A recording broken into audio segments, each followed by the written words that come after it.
First off, the video yesterday, my Infinite Warfare trailer reaction, I realised I didn't actually react to it, and the uploaded video had no audio. It was literally just a trailer, and I didn't mean to do that. That was an actual mistake. I don't know how it happened.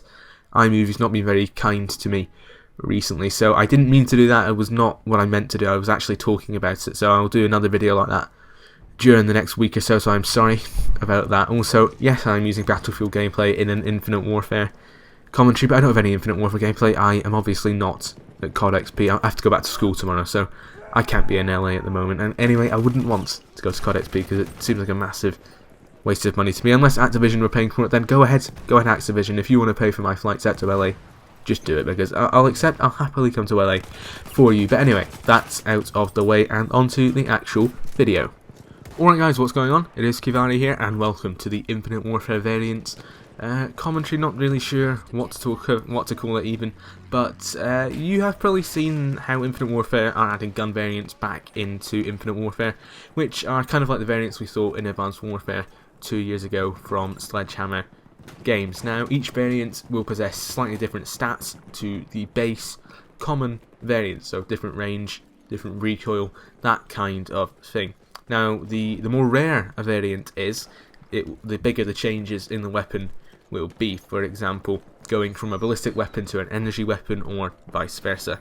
The fire mode of the weapon go from automatic to burst fire, or maybe even single shot. I'm not too sure yet. Now, there are 4 levels of rarity to the gun variants: common, uncommon, rare, and epic. Now, the common variants do not get any gun perks, which is something I explained in the combat rig video, but I'll touch on what gun perks actually are in a second. Uncommon variants get 1 gun perk, rare variants get 2 gun perks, and finally epic variants get 2 of the very best gun perks in the game. Now, gun perks are essentially extra perks or benefits that are added to and tied to the weapons that you only get when you actually use your variant with said perk. I mean, these could be actual perks, or they could be extra attachments, that kind of thing. And there's even a tactical nuke gun perk for getting 25 kills in a row. Now, it's strange, I found that a bit strange that you had to get that through a gun. I thought it would be something that you could just get regardless, but anyway. I'm conflicted about liking the system or not, because on one hand it does add a lot more variety to the gameplay, and it gives you something to play for, something to aim for when you are kind of grinding the game out. I've spent about 5 days playtime in Black Ops 3, but after I got to around Prestige 8 and found out Meta was pretty much impossible to get for me, I've no motivation to play Black Ops 3 anymore. Although it is September, and I guess that we do usually get bored of the current Call of Duty around this time every single year, so it's not kind of indicative of how bad Black Ops 3 is, because I think it's a pretty good game. Anyway, getting off the point here.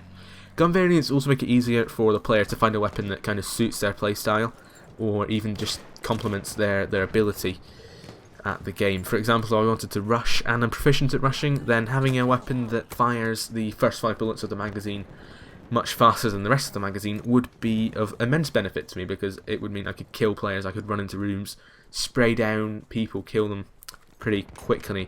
Now, obviously this would need to be countered in some way, because we do not want extremely overpowered weapons on the battlefield, because Advanced Warfare suffered dreadfully from variant imbalance, because there were a few weapons in that game that were extremely overpowered, and then there were quite a lot of weapons in Advanced Warfare that were terrible and you couldn't use them. You literally couldn't use them. They were pretty awful. The Obsidian Steed and the Speakeasy were easily the best 2 guns in the game, but of course they're some of the hardest to get because of the supply drop system.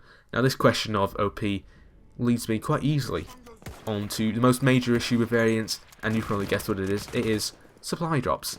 Now, obviously, supply drops will have to come back in order for us to be able to get these weapon variants in some form or other, which means there will be people out there who are willing to spend money on these supply drops to gain an advantage over the majority of the player base.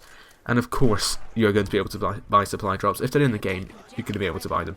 Now, I am against supply drops and COD points in general, because I just think they are fundamentally unfair to the players, but no doubt they will be in Infinite Warfare. Now, the one saving grace that I found about the variants and the supply drops specifically is the fact that you have got the option to break down your variants and make them into parts, and you can use these to craft the more rare and epic variants that you want. So I imagine you'd be able to break down a certain number of common variants to get an uncommon variant, and then a certain number of uncommon to get a rare, and then so on and so forth until you get to that epic category.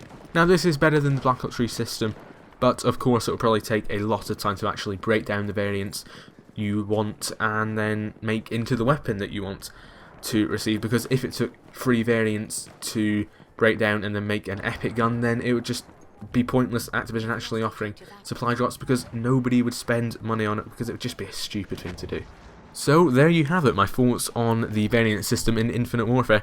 What do you think about variants? Good, bad, ruin the game, supply drops are awful, all that kind of stuff. Just put them down in the comments below. Now I just want to finish off showing 2 of the coolest variants I saw in the trailer. The reason I didn't have any trailer gameplay in this video is because 1, I'm not at God XP, so I can't get any gameplay, and 2, I do not want to get the video copyrighted and lose out on that advertising revenue. Not that I get much, but anyway, thank you for watching. I'm Kurava, and I'll see you in the next video.